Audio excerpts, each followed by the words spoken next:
to the Sane Estate, a podcast from Ipswich, Massachusetts. Thanks for checking us out. I'm John Woolforth, your slightly salty Sherpa on this journey that may not go where you'd like, but hey, feel free to mention it on Ipswich Piss and Moan. Every episode we wander the grounds of local life, from zoning fights to porch gossip with a raised eyebrow and perfunctory wave. So let's roll. Today on the Sane Estate, we're going to roll around in the mud, but with a clam fork. Ipswich's clam flats are older than our Puritan houses and almost as contested. Long before John Winthrop sent surveyors up the Ipswich River in 1633, Algonquian people were harvesting soft-shell clams here. A 19th century shell heap on Treadwell's Island still holds their story, one told thousands of years ago. By the mid-1700s, clamming was so important that Ipswich residents created one of the first fisheries regulations in New England, a 1763 committee that limited digging and ensured only local residents could take clams. From there, clams just got bigger. Well, not literally. The 19th and early 20th century saw clamming turn into a regional phenomenon. Clam shacks sprang up along Water Street, then dubbed Clamshell Alley. And innovations like fried clams invented in nearby Essex in 1914 gave diggers new markets. Families like the Soffren brothers pioneered processing plants and clam strips during the 1940s, while the Ipswich Shellfish Company, founded in 1935, proved that locally harvested clams could be shipped far and wide. Even so, clamming has never been easy.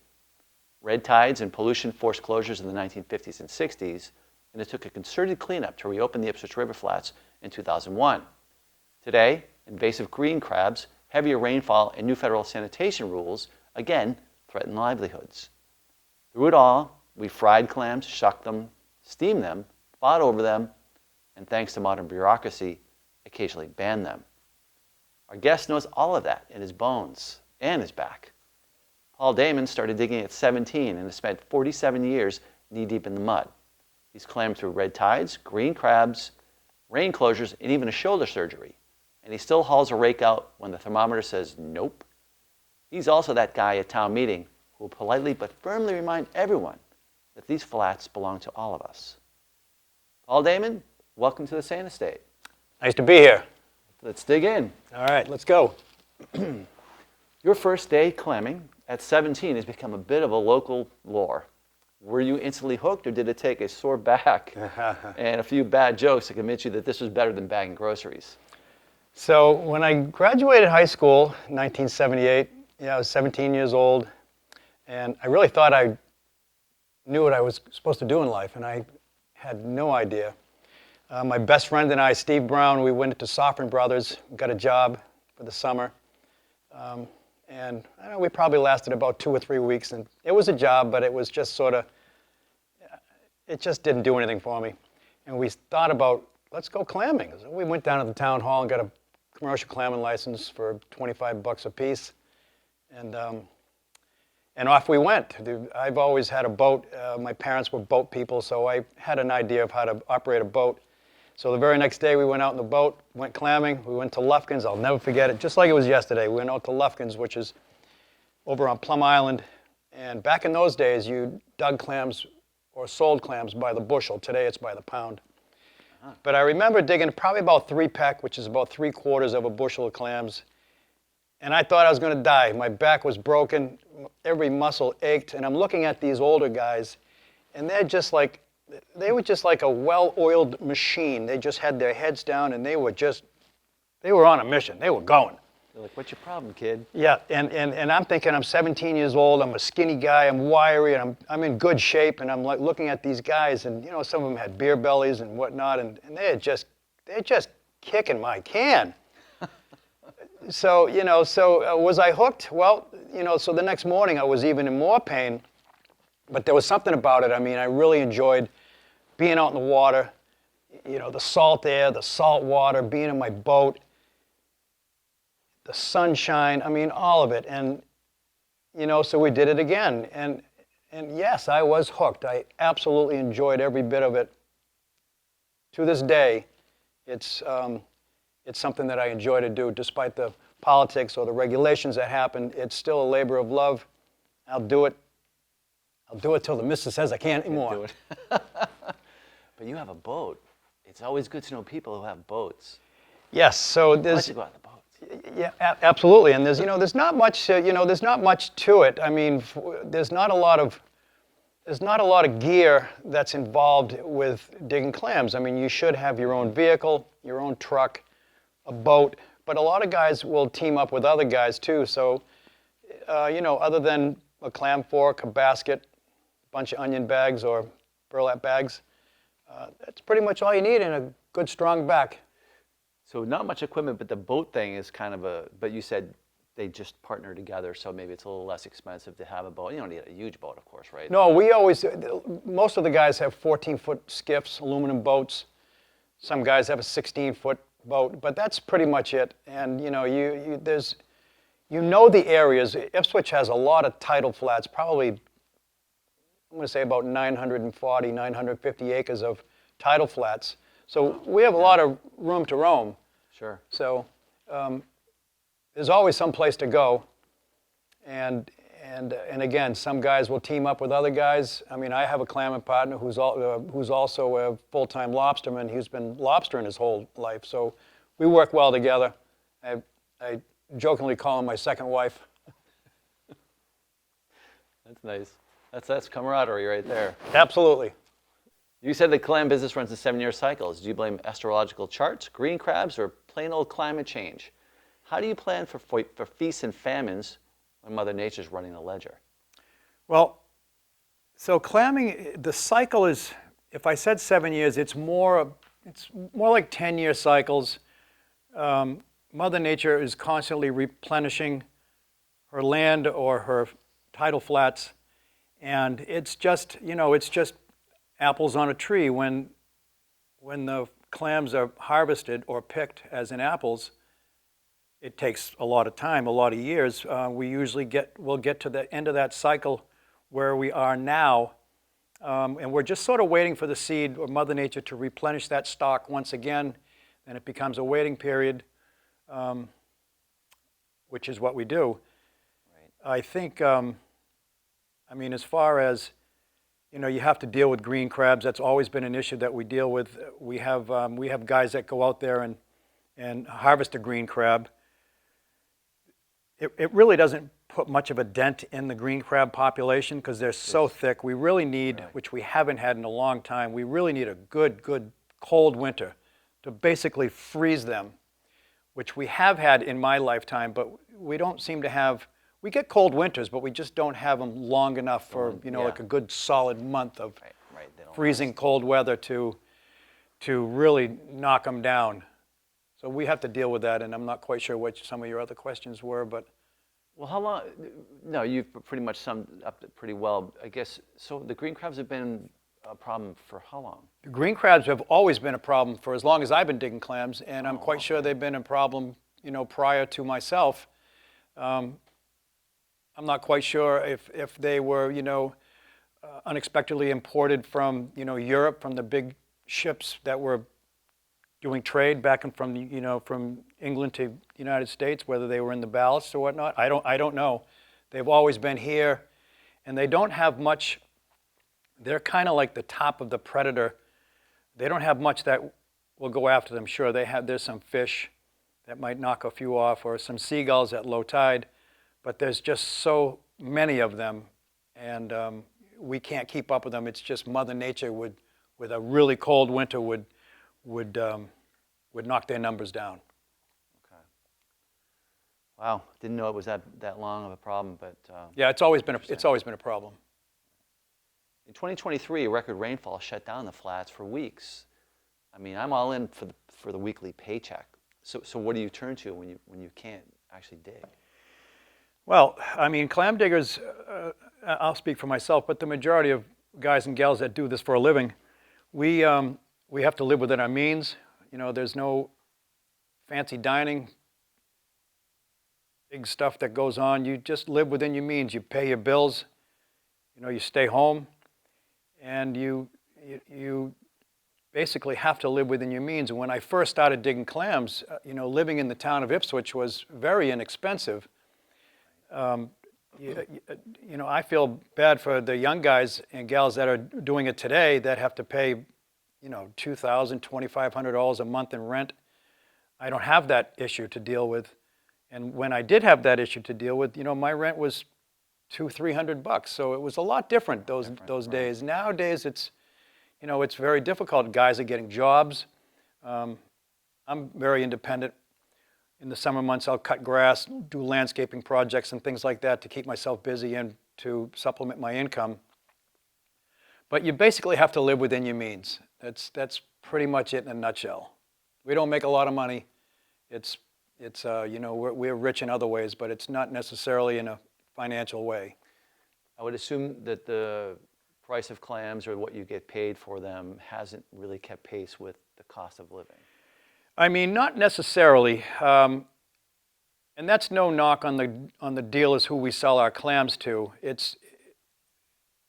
The cost of living has pretty much outpaced, I think, a lot of people in various businesses. Mm-hmm. It's just very expensive to live these days. And, especially if you're a clam digger that relies on digging clams when the beds are pretty well depleted, it's kind of scary. And a lot of guys have picked up other jobs because they just, the rent's due, whether you got it or not, it's due. You just basically do whatever's in your wheelhouse that you're capable of doing to earn extra money. Yep. Or not extra money, but at least supplement. Just sort of supplement the income. Okay. Ipswich literally wrote one of New England's first fishery rules in 1763.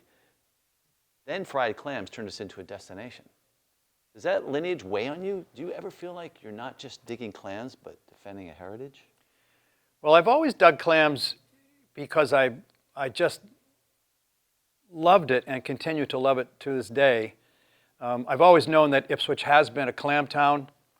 And like I said, back in those days in the late 70s and early 80s, even up to the 90s, Ipswich has been, a blue-collar, conservative-minded town built on clams. It's always been that way. It's changed, of course, but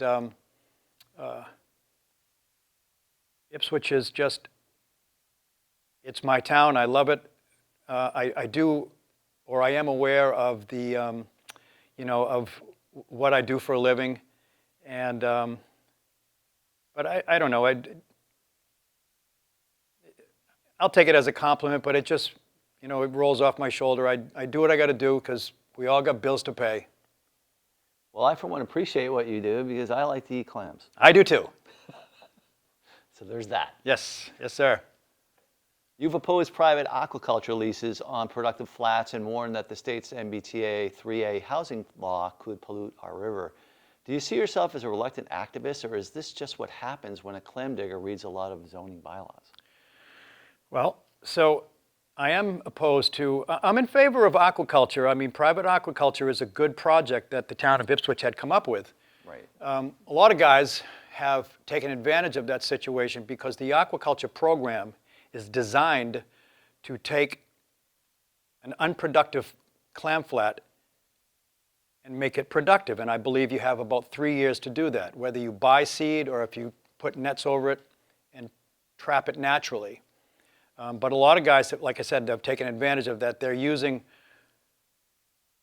historically and currently productive flats that may not have any clams on them now, right. But when Mother Nature reseeds the flats, those areas will be reseeded. So I'm not in favor of that. I'm not quite sure what the other part of the question was. Well, basically just saying that, is this an issue for you, or the you're 3A finding a way to? Yeah, so the 3A thing too, I mean, that bothers me, not just as a clam digger, but as a citizen of Ipswich. This is a small town, and to have this 3A proposal with all these additional houses and condos and whatnot, everybody's got to flush their toilet, and that water's got to go somewhere. I look at it like you can only put so many people on a boat before you overload it and it sinks. And I think that's the same way with the 3A situation. This is a small town, and to satisfy the needs of the state for all these housing on next to the to the train tracks and stuff like that, I'm just not in favor of it. I think Ipswich is unique in its small quaintness, and to add all these homes, it's just going to, I think it's going to destroy a lot of the heritage of this town and the water quality of this town. And that's about all I have to say about that. Well, we recently had Glenn Gibbs on. Do you know who he is? Yes. Okay, so he helped clarify a few things about 3A with me, which I thought was interesting, and it may help alleviate some of your concerns too when the episode comes out. Just check it out. Yeah. Yeah, sure. It's a secret for now. We can't tell anyone. Got it. Unless you've already seen the episode. The Ipswich River reopened to clamming in 2001 after a century of pollution. Now it's permanently closed again, thanks to new federal rules. Water quality tests dispute their position of the flats being a danger, and you actually mentioned some of that earlier. How do you convince regulators that they're creating hardships for an entire industry for no legitimate reason?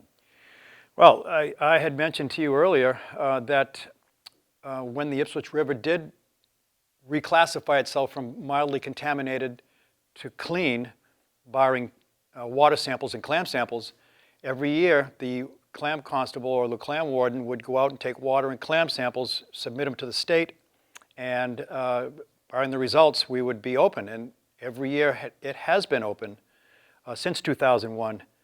2024 was a different story. Even though the water samples came back clean, as a matter of fact, they came back, according to the warden, clean as they've ever been. The Division of Marine Fisheries still found it imperative for them to close the river. I have my thoughts about that. I think I'll keep them to myself. But we, That's too bad. you know, we have representatives that should be representing everybody, including the small-time clam digger. I know they got a lot of more important work to do, bigger fish to fry, but we still have families to feed, and we still have to put food on the table and pay our rent. And, you know, we're kind of like, you know, we're left out on an island where pretty much to defend ourselves, and they add all these regulations. Some are good regulations, but some are just absolutely ridiculous. We'll try to fight it, but it just, you know, it just goes on deaf ears, so we're kind of used to that. Sorry to hear that. And yeah, it doesn't seem to make sense. This is, to me, that's one of those things where it's a bureaucratic role that is overshadowing what really should be done from a practical and common Exactly, sense a practical, that's a very good word, very good word. So, clamming seems both solitary and communal. You're alone on the flats, yet you're part of a tight-knit tribe. What's that camaraderie like? Does it ever become competition? Well, I don't think I'm ever alone, even if I'm digging clams, you know, by myself. If my partner's not with me, he's out lobstering. You're really never alone. I mean, you know, it's just, I have the most beautifulest office on the planet as far as I'm concerned. The scenery is fantastic. I have wildlife, beautiful nature. I just can't complain at all about you know, the scenery and whatnot. And matter of fact, I would like to say that I probably do, so this is kind of off topic, but I kind of do some of my best praying on the clam flats. It's just very easy, you know, it is very spiritual, so it's easy to say that.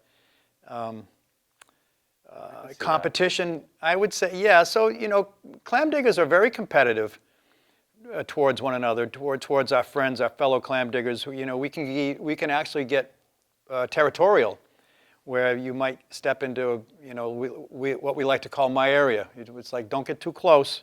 You're in my area. So yes, there is competition, but it's healthy competition. You know, nobody's swinging clam forks at each other. And at the end of the day, you know, you pat your buddy on the back and stuff like that. So we all get along with each other. Sounds a little medieval there, swinging well, clam forks. we don't swing the clam forks. We sling a lot of BS. That's about it. That's the most painless way to go, right? Absolutely. All right. Absolutely. The heated topic of dredging the Ipswich River has arisen once again. Your quote in the Ipswich local news implies such an action would only benefit the wealthy. Do you feel the blue-collar workers in Ipswich are being forgotten?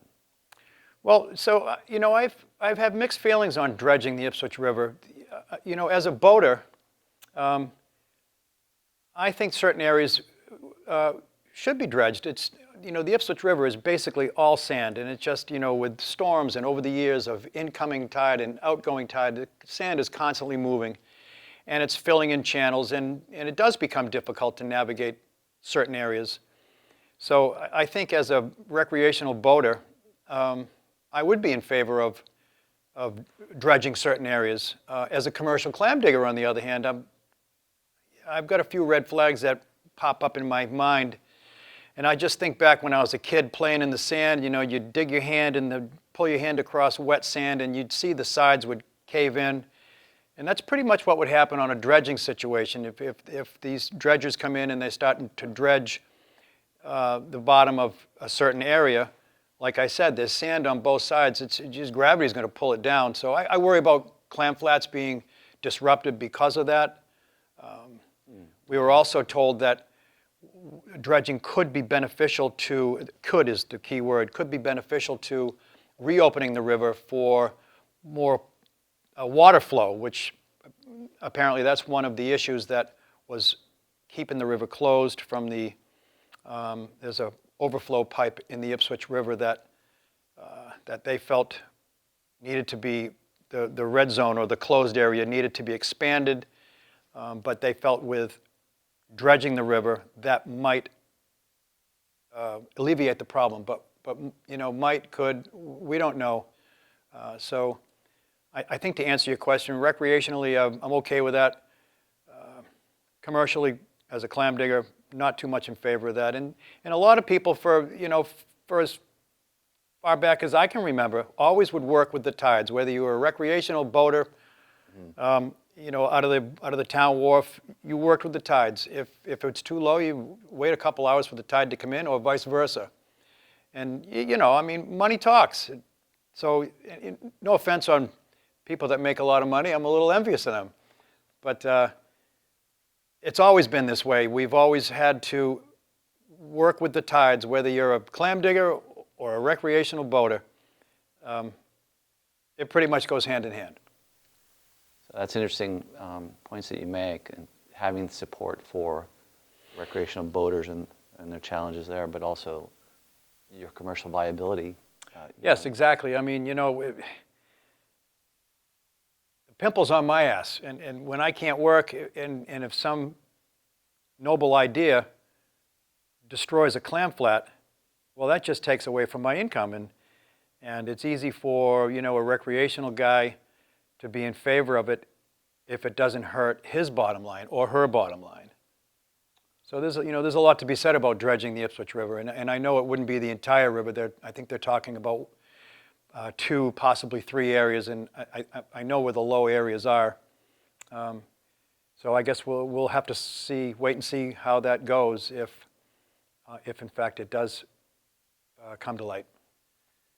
Well, not just taking income away from you, which is obviously important, but I think the rest of us, anyone who loves clams, would be disappointed that there's less availability. That's right. It's not just the clam digger who's hurt. It's the restaurant owners who rely on. Ipswich still is a clam town. People come from miles away to eat Ipswich, world famous Ipswich fried clams or steamed clams. And right. If you're going to take away the resource, well then it's a trickle down or a trickle up effect. The dealers are affected. They can't buy as many clams to sell to the dealers, who can't fry as many clams to sell to the public. Right. And it's a multi-million-dollar industry in this town, and I'm referring to the whole. Sure.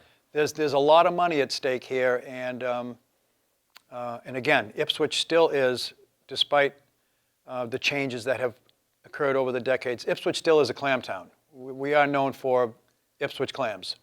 Everyone knows a clam box. I mean, you got that right, brother. Like you said, everyone comes. Yep. You meet people from all over the place when you sure go to do. the clam box. Sure do.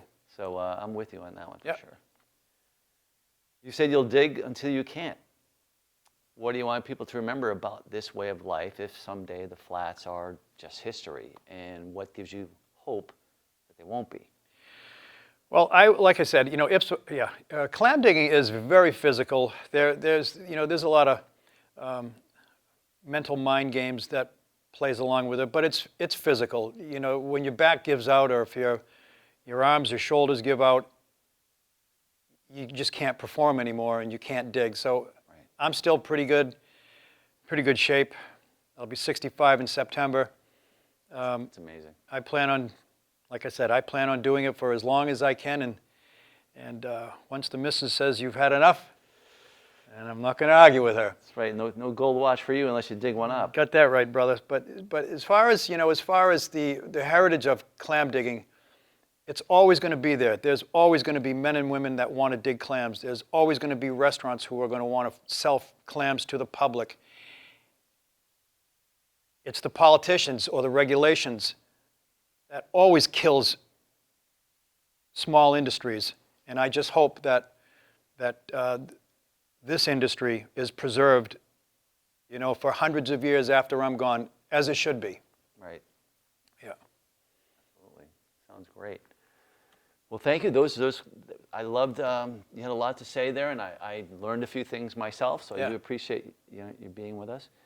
And now, it's time for the lightning round. Hey!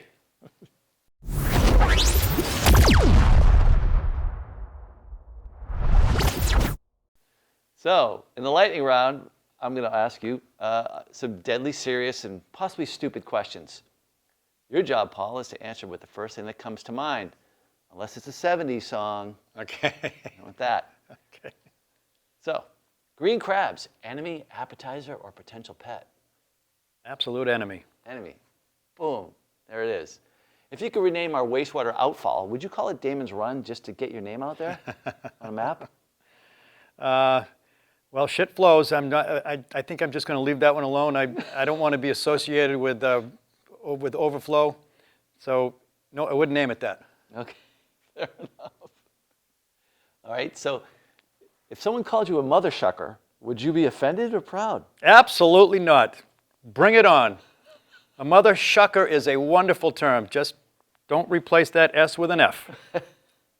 Not anytime soon. Got it. Clam fork. Is it the size or how you use it that matters?